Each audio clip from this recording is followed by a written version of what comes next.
A todos, quiero darles la bienvenida en nombre del Centro Cultural. Agradecemos que nos puedan acompañar hoy en un tema tan importante, interesante. Voy a presentar al doctor Pablo Blanco Sarto. Voy a leer una pequeña reseña de su trayectoria y de los cargos en que se ha desempeñado. Realizó estudios de Filología Hispánica en la Universidad de Navarra, así como de Teología en la Pontificia Universidad de la Santa Cruz. En el año 1997 culmina el doctorado en Filosofía y ese mismo año se ordena sacerdote. En el 2005 obtuvo el doctorado en Teología Dogmática en la Universidad de Navarra, cuya tesis fue sobre la teología fundamental y de las religiones en Joseph Ratzinger. Ha desempeñado los siguientes puestos, bueno, entre muchos, he tenido que hacer un pequeño resumen. En el ámbito académico, como secretario del Departamento de Teología Dogmática, como vocal de la revista Scripta Theologica hasta el 2009, ha sido asesor literario, miembro de la comisión editora de las obras. A todos, quiero darles la bienvenida en nombre del Centro Cultural. Agradecemos que nos puedan acompañar hoy en un tema tan importante, interesante. Voy a presentar al doctor Pablo Blanco Sarto. Voy a leer una pequeña reseña de su trayectoria y de los cargos en que se ha desempeñado. Realizó estudios de Filología Hispánica en la Universidad de Navarra, así como de Teología en la Pontificia Universidad de la Santa Cruz. En el año 1997 culmina el doctorado en Filosofía y ese mismo año se ordena sacerdote. En el 2005 obtuvo el doctorado en Teología Dogmática en la Universidad de Navarra, cuya tesis fue sobre la teología fundamental y de las religiones en Joseph Ratzinger. Ha desempeñado los siguientes puestos, bueno, entre muchos, he tenido que hacer un pequeño resumen. En el ámbito académico, como secretario del Departamento de Teología Dogmática, como vocal de la revista Scripta Theologica hasta el 2009, ha sido asesor literario, miembro de la comisión editora de las obras completas de Joseph Ratzinger en castellano en la Biblioteca de Autores Cristianos, creó el foro de estudios Joseph Ratzinger y el blog Una y Católica. También es colaborador de la Fundación Vaticana Joseph Ratzinger Benedicto XVI. Actualmente se desempeña como profesor agregado de Teología Dogmática en la Universidad de Navarra. Ha publicado un gran número de ensayos, monografías y diversos artículos científicos, así como libros sobre la vida y pensamiento de Joseph Ratzinger Benedicto XVI, entre los cuales voy a mencionar algunos, que es Joseph Ratzinger, Vida y Teología, Benedicto XVI, el Papa Alemán, y Joseph Ratzinger, Benedicto XVI, un mapa de sus ideas. Bueno, sin más, les dejo con nuestro invitado para que nos pueda dar un poco más amplitud sobre el tema. Muchísimas gracias por la invitación exhaustiva y también por la presencia de ustedes. Veo que las pastas han tenido convocatoria, pero también me parece a mí que el personaje del cual vamos a intentar hablar presenta su interés, ¿no? Entonces, en principio, el tema propuesto es vida y pensamiento en Joseph Ratzinger. Claro, ahí me parece que hay mucho de lo que hablar. Entonces yo me he quedado con la segunda parte, sobre todo lo que se refiere al pensamiento y bueno, como se ha dicho, pues aparte de hacer la tesis sobre él antes de que fuera papa, al mes de defender la tesis fue elegido papa. No hay una relación me interesa. Y luego pues me dediqué a estudiar otros aspectos de su pensamiento y la verdad es que me ha servido a mí muchísimo para mi propia formación teológica. Y entonces, conforme corría el pontificado, por aquellas cosas que tiene Internet, fui erigido en experto. Me colgaron el rótulo de experto en Joseph Ratzinger y tuve pues también que colaborar con medios de comunicación. Y como veía que a veces los medios de comunicación, desde mi punto de vista, no hacían mucha justicia con el Papa alemán, pues bueno, pues hice algunos trabajos también de divulgación para darle a conocer, para como decía Tertuliano, se termina de odiar cuando se termina de ignorar. Entonces yo pensaba, digo, pues si le doy a conocer oportunamente, pues lógicamente pues bueno, será más querido, ¿no? Entonces, sí, efectivamente, que es lo mismo que ser querido, ¿no? Entonces, bueno, yo resumía el pensamiento de Ratzinger en 7 palabras que voy a intentar sintetizar y después darle las palabras a todos ustedes para que pregunten lo que... Bueno, como me he ocupado tanto desde el punto de vista histórico y biográfico de él como del punto de vista teológico, a lo mejor puedo decir algo, ¿no? Entonces, 7 palabras. La primera palabra es lógicamente amor, puesto que su primera encíclica se titula Dios es amor. Esa frase de la primera carta de San Juan, en cierto modo, era su programa. Era un abordaje programático que le hacía al inicio de su pontificado. Claro, el hecho quizá más reseñable de todo su pontificado son los tristes, dolorosos y criminales casos de pederastia. Es Ratzinger quien decide entrar al tema, primero como prefecto a la Congregación de la Doctrina de la Fe y después durante el pontificado. Tal vez esto le costó gran parte del prestigio, pero él consideraba que era algo de justicia. Y esto no lo aborda solo desde un punto de vista disciplinar, técnico, sino que además me parece a mí que lo aborda desde un punto de vista intelectual. Y es lo que ofrece en esa encíclica, cuando habla que el eros humano puede convertirse en verdadero ágape cristiano si, solo si, resulta purificado.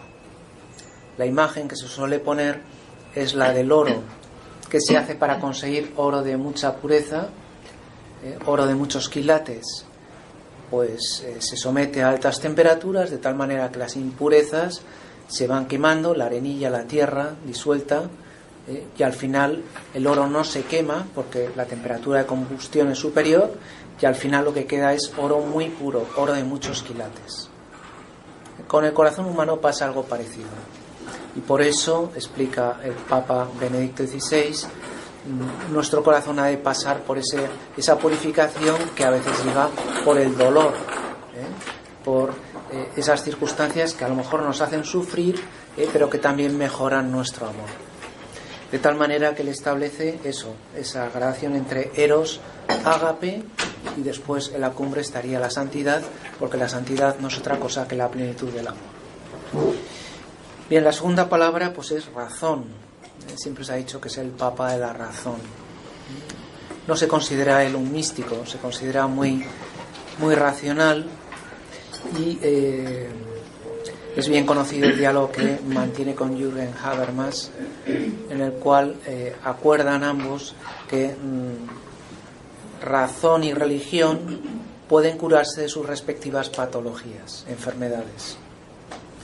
La razón puede impedir que la religión incurra en fanatismos y fundamentalismos. Y la religión puede impedir que la razón, sobre todo la razón moderna, incurra también en errores. Los sueños de la razón producen monstruos. Dibujó Goya, ¿no? Pues la razón moderna ha producido monstruos como Auschwitz. Por desgracia no hay nada más científico, más racional que Auschwitz, ¿no? O Hiroshima o Chernobyl.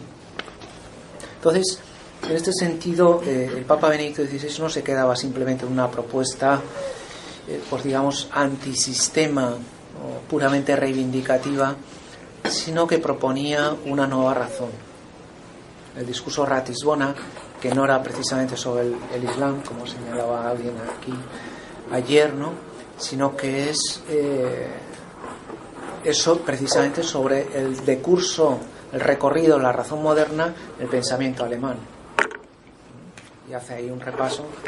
Ahí proponía un nuevo concepto de razón, porque si hay una nueva razón hay una nueva ilustración, y si hay una nueva ilustración hay una nueva cultura.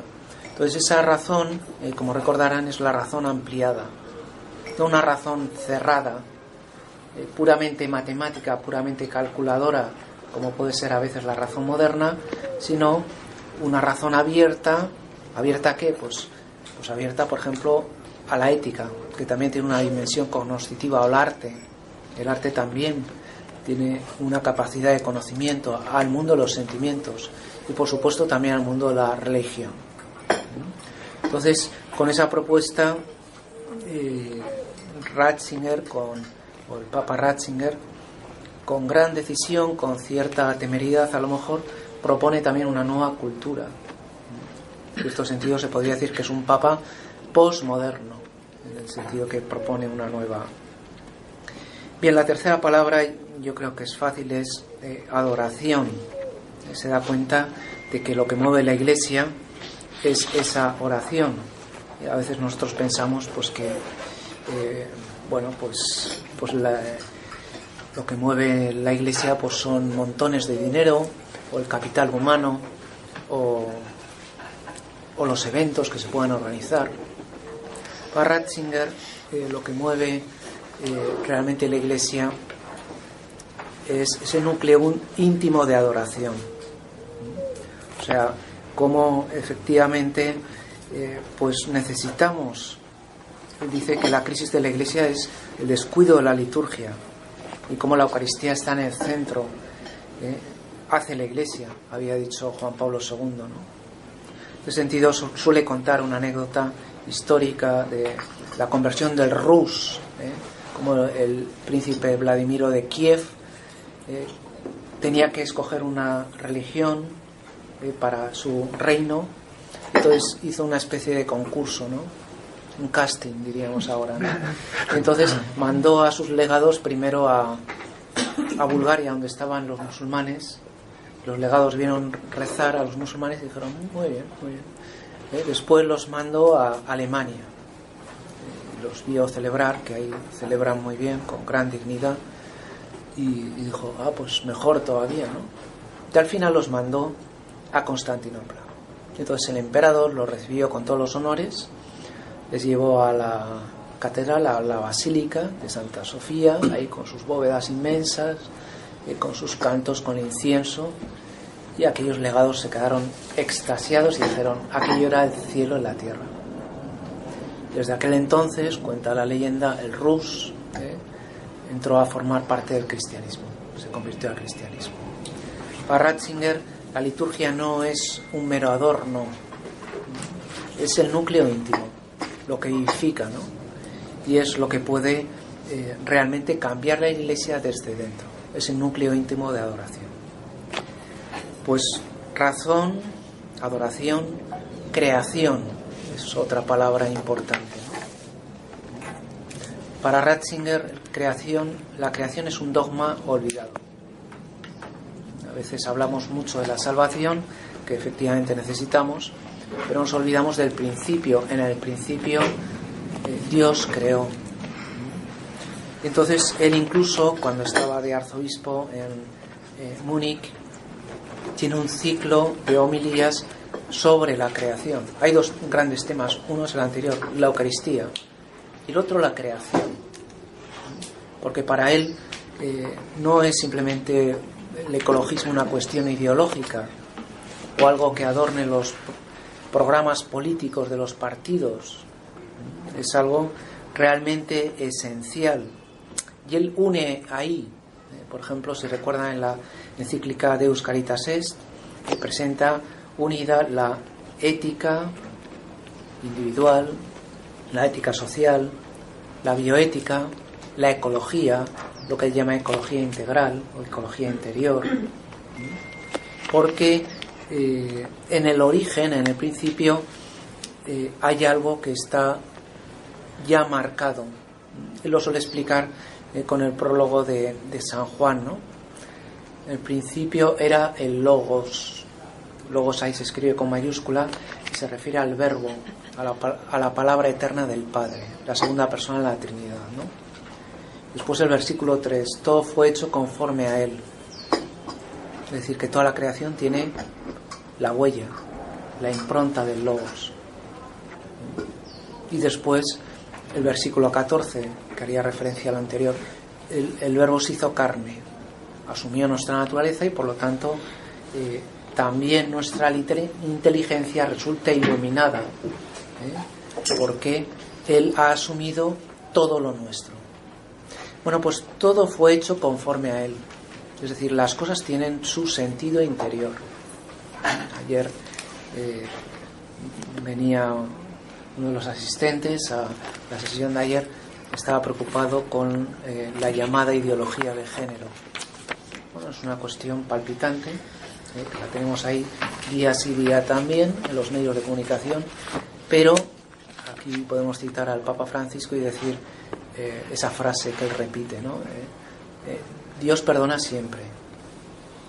Los hombres y las mujeres, se entiende, a veces, perdonamos a veces, pero la naturaleza no perdona nunca.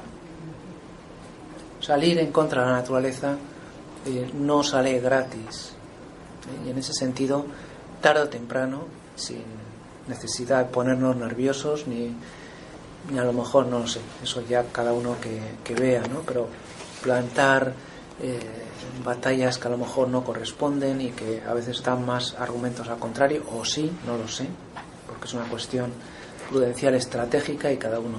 Pero en cualquier caso, la naturaleza se acaba imponiendo y la ecología interior de la persona tiene que ver con la ecología exterior. Esto lo ha subrayado magníficamente el Papa Francisco en la encíclica Laudato Si, sobre la creación, ¿no? Quizá el Papa Francisco ha dado un paso más, estableciendo ese marco ecológico como un marco conceptual, estructurante de todo el sistema, donde efectivamente ahí se mete pues todas esas cuestiones, ¿no? Habitualmente se decía, bueno, pues Juan Pablo II era alabado cuando hablaba de ética social y criticado cuando hablaba de ética sexual. Bueno, pues todo tiene que ver con todo. Es una frase también del Papa Francisco, ¿no? Que cito al Papa Francisco porque me parece muy coherente en contra de lo que a veces nos dicen los periódicos. A mí me parece que el pensamiento del Papa Francisco es muy coherente con el de Ratzinger. Suelo decir que el Papa Francisco es Ratzinger en tweets, frases como más breves, más emblemáticas, pero creo que hay una gran sintonía entre los dos, una gran comunión de ideas, ¿no? Bien, la quinta palabra, Jesucristo al centro, como no podía ser de otra manera, ¿no? Tal vez nos llamara la atención que un papa, con todas las ocupaciones que tenía, se dedicó a escribir no uno ni dos, sino 3 libros sobre Jesús de Nazaret. Y podríamos decir, ¿por qué? Es que no tiene nada que hacer. Evidentemente tenía bastante que hacer. Pero hablar de Jesucristo es una de las funciones principales del sucesor del obispo de Roma. En ese sentido, él se da cuenta de que hablar de Jesucristo y precisamente como verdadero Dios y como verdadero hombre. En ese sentido es muy interesante cómo él tiende un puente también con otros cristianos no católicos que confiesan la divinidad de Jesucristo. Porque Jesucristo no es un avatar más de la divinidad, no es una manifestación más. Jesucristo es el Hijo de Dios y por eso nos puede salvar. En ese sentido, ¿se puede salvar un budista, un sintoísta, un animista? Pues evidentemente sí, pero si se salvan es en Jesucristo, no en Buda o en Mahoma o en el gran Manitou. Solo Jesucristo, que es verdadero Dios y se hace hombre, nos puede redimir. Y recordar esta verdad tan palmaria, pues a él le parecía algo central, nuclear. Y en torno a ese núcleo central estaría la Iglesia, que sería la sexta palabra. Frente a ese lema Cristo sí, Iglesia no, en el cual confesamos a Cristo, pero nos olvidamos de Cristo sí, ¿no? Pues Jesucito de mi vida, pues sí, claro. Pero Iglesia, sacramentos, ahí decimos curas, pero me han dicho que aquí curas suena muy fuerte, ¿no? Pero en fin, incluso lo podemos decir, parecen estructuras añadidas. Ratzinger, que ha dedicado grandes estudios también a la eclesiología, a la Iglesia, quiere resaltar primero esa centralidad de Jesucristo, y en torno a Jesucristo está la Iglesia, porque la Iglesia no es otra cosa que su cuerpo, el cuerpo de Cristo, o la esposa de Cristo, que es una imagen que también les gusta mucho a los protestantes porque expresa la unidad al mismo tiempo que la alteridad. O si queremos citar una frase de los padres de la Iglesia, Cristo es el sol y la Iglesia es la luna que refleja la luz del sol. Entonces están los dos brillando con la misma luz, que solo puede proceder del único mediador, que es Jesucristo. Bien, y la última palabra es belleza. Siempre ha sido un enamorado del arte y la belleza. Es curioso porque cuando él daba clases, uno de sus alumnos preguntó: ¿cuál es la diferencia entre Ratzinger y otros profesores? Y entonces él contestó: pues que Ratzinger siempre tenía tiempo para tocar el piano. Es más, él decía: un teólogo que no tenga sensibilidad para el arte es un teólogo peligroso. O sea, para él la belleza no es, insisto, un elemento puramente ornamental, es algo nuclear. En ese sentido, solía decir, ¿no? Pues que en este mundo posmoderno y un tanto esteticista, la belleza contenida en el arte cristiano, por lo que he podido ver aquí, no he podido ver mucho, por desgracia, pero tiene auténticas maravillas, ¿no? Él habla de la belleza presente en el arte cristiano y en la vida de los santos, porque los santos también tienen una dimensión estética, por eso nos atraen las vidas de los santos, porque presentan esa belleza, y esa belleza presenta su atractivo, ¿no? Pues en ese mundo posmoderno y un tanto esteticista, pues el testimonio de la belleza presente en el arte cristiano y en la vida de los santos puede ser un argumento de especial autoridad en los momentos actuales, ¿no? Y lo que comentábamos antes de los enviados del príncipe Vladimiro de Kiev, como ellos acceden a la fe no solo a través de la razón y del discurso, que también es complementario, sino también a través de ese atractivo que tiene la belleza, que es otra dimensión igualmente interesante en la realidad. Bien, yo como creo que tengo que callarme en un momento.